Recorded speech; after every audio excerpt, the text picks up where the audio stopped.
Assalamualaikum warahmatullahi wabarakatuh.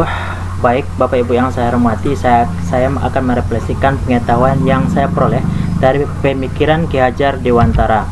Perkenalkan, saya adalah Ariswan dari STN 0794 Silalang, calon guru penggerak Angkatan 5 Kabupaten Pasaman.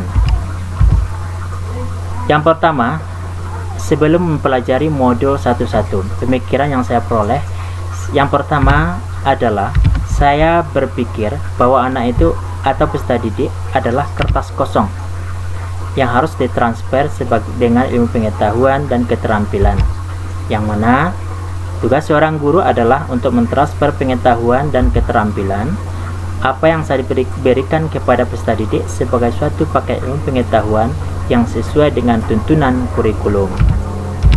Yang kedua, menuntut peserta didik agar selalu aktif dalam pembelajaran, tetapi pembelajaran terpusat pada peran guru sebagai pendidik sangat dominan. Artinya guru dijadikan sebagai subjek pembelajaran dan siswa sebagai objek pembelajaran. Yang ketiga, kegiatan belajar mengajar yang selalu dilakukan di dalam kelas, artinya kurang memanfaatkan lingkungan sekitar sebagai media pembelajaran. Dan yang keempat, saya lebih fokus kepada tuntutan kompetensi sesuai kurikulum dan cenderung melaksanakan pembelajaran sesuai apa yang tertulis dalam kurikulum dan harus menyelesaikan dalam satu semester sesuai dengan target kurikulum. Dalam pembelajaran ini, saya berfokus kepada tugas dan juga waktu pengumpulan tugas tersebut, tanpa merefleksi tentang pembelajaran yang memerdekakan anak.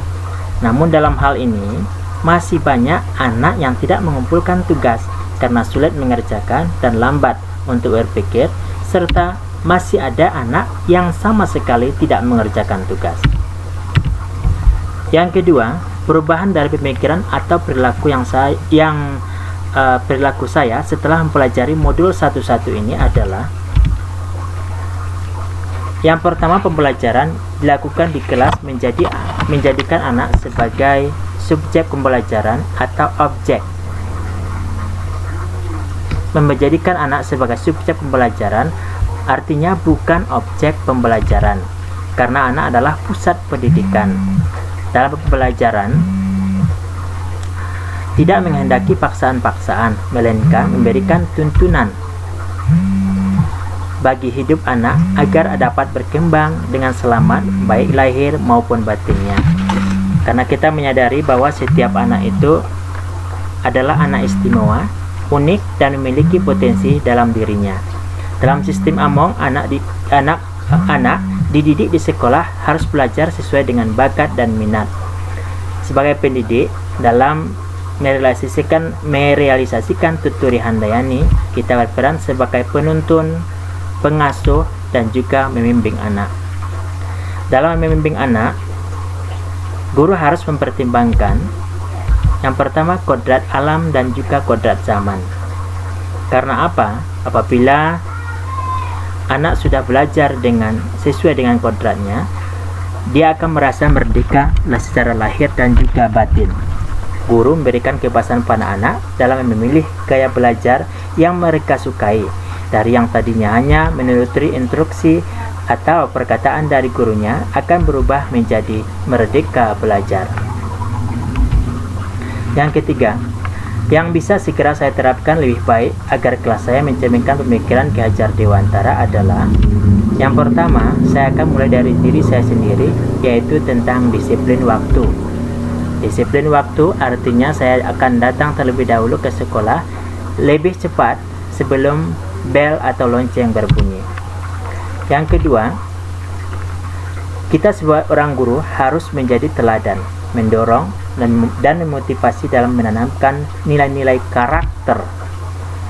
Nilai-nilai karakter apabila itu sudah tertanam dalam diri guru, maka akan diikuti oleh siswanya, akan tertanam dalam pribadi siswa tersebut. Nilai karakter yang pertama adalah kedisiplinan, yang kedua kerjasama, yang ketiga tolong menolong dalam setiap kegiatan yang ada di sekolah, yang keempat saling berbagi solidaritas, jika ada salah satu warga sekolah yang mengalami kekurangan, misalnya mengalami musibah atau orang tuanya meninggal dunia. Kemudian, membiasakan peserta didik untuk selalu mencintai lingkungan atau kelasnya. Yang keenam, selalu menerapkan 5S. Yang pertama, senyum, sapa, salam, santun, dan juga sopan. Selanjutnya adalah meningkatkan karakter anak dengan pembiasaan secara kontinu, yang mana pembiasaan itu yang pertama adalah berbaris dan salam dengan guru sebelum masuk kelas, yang kedua berdoa dan menyanyikan lagu kebangsaan, yang ketiga memuji dan memberikan kata-kata positif, yang keempat berdoa dan salam sebelum pulang, dan yang terakhir adalah penerapan pembelajaran yang menyenangkan dengan mengimplementasikan Merdeka Belajar. Peserta didik diberi kebebasan untuk bereksplorasi, berinovasi, dan mengembangkan potensi sesuai dengan kodratnya masing-masing. Tugas kita memberikan tuntunan, arahan, bimbingan agar kemerdekaan mereka tidak terpengaruh oleh hal-hal yang negatif.